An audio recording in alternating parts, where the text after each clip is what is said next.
Hello everybody, this is the BG, and today we're going to learn how to make sage breakfast sausage. Like everything else on this channel, this recipe has been something that I've been iterating over for the last several years, and I've settled on this style, which is pretty much a Virginia style sage sausage.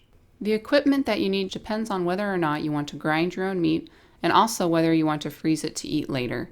If you want to grind your own meat, you'll need knives, cutting boards, and a meat grinder.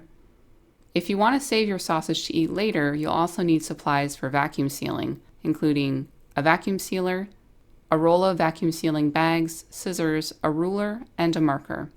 If you don't want to grind the meat or save it for later, you'll just need the basic ingredients and equipment. To make the same amount of sausage as we do in this video, you'll need 2.5 pounds of ground pork. We've also provided the proportions for a 10-pound batch. Besides pork, you'll need water, Morton's kosher salt, restaurant-style coarse ground black pepper, dried sage, dried and ground thyme, dried marjoram, ground bay leaf, and ground ancho chili. A small and medium mixing bowl, measuring spoons and cups, rubber spatula and a whisk, and finally a digital scale, small, medium, and large aluminum pans, and gloves. Unlike our maple sausage videos, I'm going to skip past how to cut up the meat and grind it and move right on to the seasoning. If you want to learn more about how to process the meat to get it ready for seasoning, please look at either our maple sausage video or the hot maple sausage video.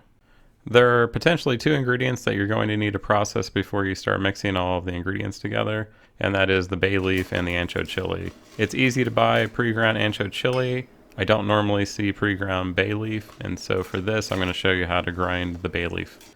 If you saw our Yetta video, in that one, it's much easier to grind up bay leaf if you actually put a bit of steel cut oatmeal in it. But for this recipe, since there's not going to be steel cut oats in it, I need to just grind plain bay leaf. And the best way to do that is to just fill up a spice grinder, crunching the leaves down, and then process a bunch of it at the same time.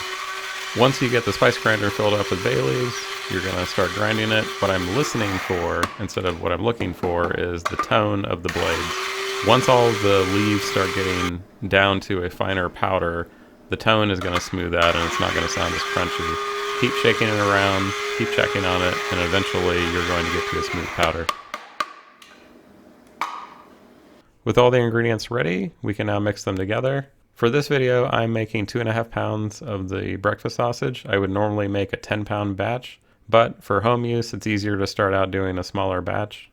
In a mixing bowl, you will be adding 1/2 cup of water, 1 tablespoon of Morton's kosher salt, 1 tablespoon of restaurant grind black pepper, 1 tablespoon of dried sage, 1 tablespoon of dried thyme, making sure that this is ground dried thyme, not just whole leaf dried thyme, 1 tablespoon of dried marjoram, 1/8 of a teaspoon of bay leaf that's been ground, and then 1/4 tablespoon of ancho chili powder. Mix those together well with a whisk, and now we are ready to add it to the meat. The next step is to put the meat into a larger pan. I have a medium-sized aluminum pan here, and then I'm going to press it out and then put a couple divots in it with my fingers to make it easier for the liquid to disperse itself. Then pour the mixture over the meat and then mix extremely well. What I am doing here is I am mixing left to right, right to left, top to bottom, bottom to top, making sure that I'm getting all the way underneath the meat and then kneading it into itself. It's almost like you're kneading a ball of dough. Take note of the meat texture as you start mixing it here. It's going to be extremely loose at the beginning, but over time, when you knead it, it's going to get tighter and tighter. You're going to be done kneading it when it gets to the point that it has some springiness to it, where if you actually form it into a ball and you were to slap it, it's going to have a spring to it. That's how you know that you're done, is by how tight that meat mixture is. With the meat fully mixed, the next step is to get this portioned. I am moving this into a smaller loaf pan just to look pretty. This is not required, but you do need a good quality scale and then some type of bowl to weigh the meat out in. Right now I have about 2.8 pounds of meat because I have 2.5 pounds of meat to start with, plus the water and seasoning gets me to about 2.8 pounds. So you have a choice here. Either I can do 2 1-pound balls and then a 0.8 pound ball, or 3 roughly 0.9 pound balls. It's up to you. For us, what I would do is I would package the 2 1-pound balls and put them in the freezer, and then immediately fry up the leftover 0.8 pound ball. The last step to making this sausage is getting it ready for the freezer. As you've noticed in the other videos, I am going to start out with an 8-inch wide roll, and I'm going to cut it 10 inches long. This is a perfect size bag to use for 1 pound of bulk meat, or 1 pound of linked meat, or even something like a big block like the Get a video that we just did. I'll start with sealing one end of the bag, turning it around, rolling over the bag edges so that it's easier to put the meat in without getting all the bag dirty. You're going to form the meatball into more of a football. It's easier to slide in if it's not just an actual sphere, but more of like a football. Slide that in to the bag, and then you don't press it out at this point. Just leave it as a ball, and then finish sealing the bag. This is a much easier process if you have 2 people, because then one person can have their hands dirty while the other person always has clean hands.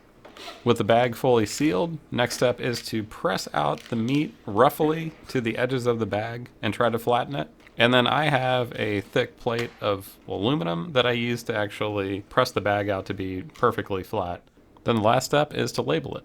This bag is ready for the freezer, and it will keep easily for 12 months. I've had these go for 18 months and not notice any difference. So there you go. That's how you make sage sausage. This is my version of it, which is really an aggregation of many different sage sausages that I've had around the country. It most closely resembles a Virginia-style sage sausage. I have a little tweak to it as far as the spice blend, so I'm going to call it an Ohio sage sausage. This is the BG, keeping it square. I'll see you next month. Thanks for watching today. Our next stop on our sausage making adventures leads us to a staple of German cuisine, bratwurst. Fry it, roast it, or bake it. We'll show you how to make your worst your best, or something like that. Subscribe to us, check out our website where you can find downloadable recipes, and we'll see you next time on Our Final Freezer.